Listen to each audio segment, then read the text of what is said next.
Le message étonnant de Neymar sur le physique de Vinicius Junior. Vinicius Junior célèbre son but avec le Brésil. De passage au camp d'entraînement du Brésil avant le début de la Copa América, Neymar a livré une interview à Viva Sport. Durant cet entretien, la star brésilienne de 32 ans, toujours blessée, a envoyé un message assez spécial à son compatriote, Vinicius Junior. J'ai côtoyé beaucoup de joueurs pas très beaux. Avec tout le respect, mais je choisirais Vinicius Junior. Désolé, je t'aime, mais c'est tellement drôle. Moche, mais t'es drôle, a déclaré l'ancien numéro 10 du PSG avec humour. Pas sûr que cela plaise au principal intéressé. Le geste incroyable du Real Madrid avec Joselu. Joselu avec le Real Madrid. Alors que Joselu ne devrait pas rester au Real Madrid, les dirigeants merengues ont pris une grosse décision pour aider le buteur espagnol. Une saison et puis s'en va. Le héros des demi-finales de Ligue des Champions, et auteur d'une saison très correcte en sortie de banc, va quitter la capitale espagnole cet été. Prêté par l'Espagnol, le goléador présent à l'Euro avec la Rora et fervent supporter merengue depuis son enfance ne devrait pas rester. La concurrence rude à venir la saison prochaine, avec les arrivées d'Endrick et de Kylian Mbappé, ainsi que des offres succulentes à l'étranger l'ont poussé à prendre cette décision.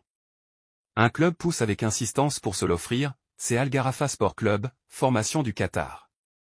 Une retraite dorée pour l'attaquant de 34 ans donc, qui quitterait le football européen la tête ôtée par la grande porte. Seulement, sa situation contractuelle pose souci. S'il ne reste pas à Madrid, qui n'exercerait donc pas son option d'achat de 1,5 million d'euros, le club qatari devra négocier avec l'Espagnol. Et rien ne garantit que les Catalans ouvriront la porte facilement. Le Real Madrid veut remercier Joselu. Relevo indique d'ailleurs que la relation entre l'attaquant et le club fraîchement promu en Liga est très froide, et que la direction pourrait ainsi gâcher les plans du buteur. Le Real Madrid en est conscient, et a décidé de rendre service à Joselu. Pour éviter que l'Espagnol ne joue un sale tour à Joselu, les Madrilènes vont quand même lever cette option d'achat de 1,5 million d'euros. Puis, ils libéreront le joueur en lui permettant de partir pour une indemnité de transfert très basse, ce que l'Espagnol n'aurait pas fait. Une façon de remercier l'attaquant pour les services rendus cette saison et pour son comportement exemplaire tout au long de l'exercice 2023/2024. Un geste de grande classe de la part du Real Madrid. Euro 2024, Angleterre, Jude Bellingham est porté disparu. Jude Bellingham. Auteur d'un bon début d'Euro 2024 à l'image de son match face à la Serbie, Jude Bellingham marque depuis considérablement le pas avec l'Angleterre. Ses performances plus que mitigées contre le Danemark et la Slovénie alertent outre-Manche. Prétendant à la victoire finale, l'Angleterre est loin de répondre aux attentes depuis qu'elle a posé les pieds en Allemagne. Vainqueur sur la plus petite des marges contre la Serbie en ouverture du tournoi, 1-0, les Trilions ont livré, par la suite, une prestation insipide contre le Danemark, 1-1, malgré une entame de match encourageante marquée par l'ouverture du score d'Harry Kane. Dès lors assuré de terminer à minima parmi les meilleurs troisièmes, l'équipe dirigée par Gareth Southgate a une nouvelle fois déçu contre la Slovénie, n'ayant pu faire mieux qu'un match nul, 0-0. Jude Bellingham n'est plus que l'ombre de lui-même. Si les Anglais peuvent se consoler avec la première place du groupe C, glanée à la faveur du résultat entre le Danemark et la Serbie, 0-0, la sélection britannique ne semble plus si sereine à l'approche des huitièmes de finale.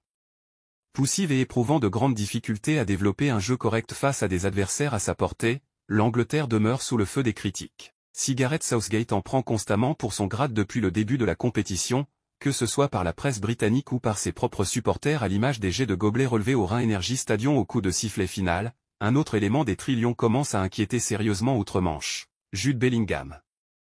Attendu pour mener l'Angleterre vers la consécration, elle qui est toujours à la recherche d'un premier sacre sur la scène continentale, la nouvelle vedette du Real Madrid a conforté son statut d'homme fort des Trilions face aux Serbes. Se signalant par une grande justesse technique ainsi qu'une grande solidité dans les duels, l'international anglais, 32 sélections, 4 buts, a même débloqué son compteur, offrant par la même occasion les 3 points à son équipe.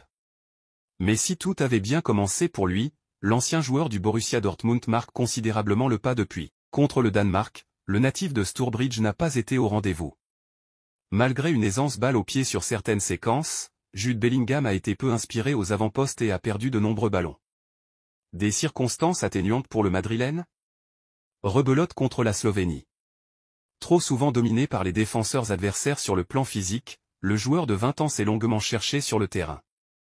Positionné comme meneur de jeu, le Madrilène a toutefois semblé marcher sur les plates-bandes de Phil Foden, pourtant placé sur l'aile gauche. Si des problèmes d'entente entre les deux hommes ont été soulignés tout au long de la partie, Jude Bellingham a montré ses limites dans l'utilisation du cuir, perdant pas moins de 17 ballons durant la rencontre et enregistrant un faible taux de passes complétées, 48 sur 55.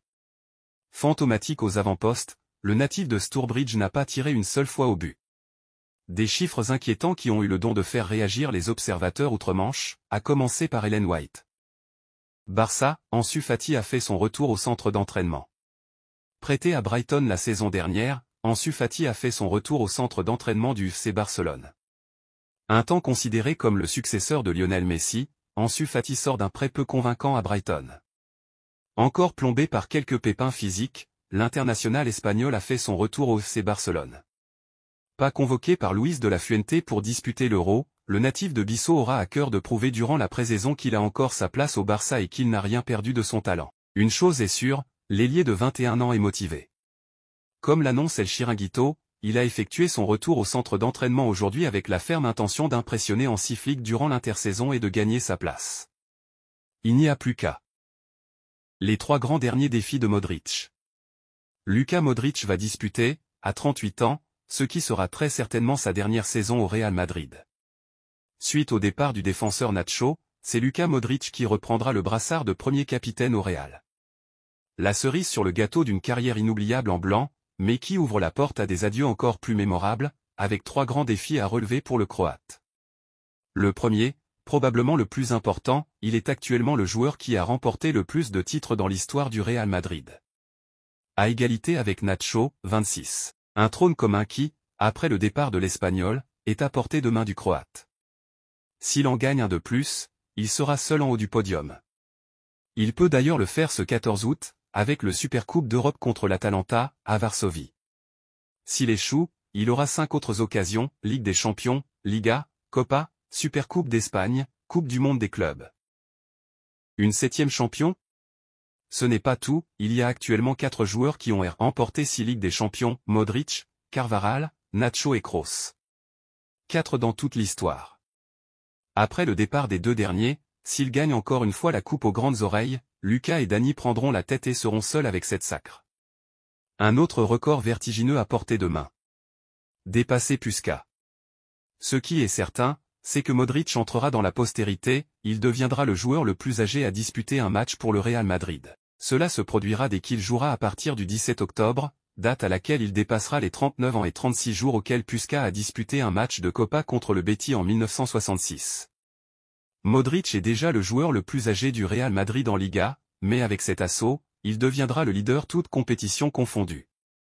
Une promotion et un honneur pour un joueur qui vit très probablement sa dernière saison. Barça, le retour d'Alejandro Balde retardé. Alejandro Balde, latéral gauche titulaire du Barça avant sa blessure, Alejandro Balde, 20 ans, est absent des terrains depuis janvier. Touché aux ischio-jambiers, le jeune Espagnol devait être remis sur pied au début de l'été.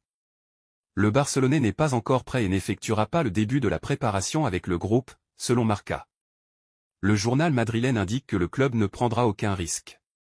Le défenseur ne pourra réintégrer le groupe en pré-saison que lorsqu'il sera à 100% afin d'éviter une rechute. Hansi Flick compte sur lui pour la saison prochaine. Les négociations difficiles avec Manchester City pour Joao Cancelo ont poussé les Catalans à conserver Alex Val dans leur effectif, prêté la saison dernière à Levante. La décision osée du FC Barcelone avec Nico Williams. Nico Williams face à l'Italie à l'Euro 2024. Véritable sensation de l'Euro avec l'Espagne, Nico Williams est suivi par le FC Barcelone. Mais les Catalans ont pris une grosse décision à son sujet. Je viens de signer un nouveau contrat à l'Athletic il y a quelques semaines, je m'y sens très bien. Je suis très heureux à l'Athletic. C'est très étrange de recevoir des questions sur mon avenir. Ce week-end, Nico Williams a été interrogé sur son avenir, et il a préféré botter en touche, lui qui a pourtant une sacrée cote sur le marché. Effectivement, avant l'Euro déjà, le FC Barcelone et plusieurs clubs anglais étaient sur le coup. Et nul doute qu'avec ses prestations brillantes sur le flanc gauche de l'équipe d'Espagne pendant ce tournoi, il va attirer de nouveaux clubs.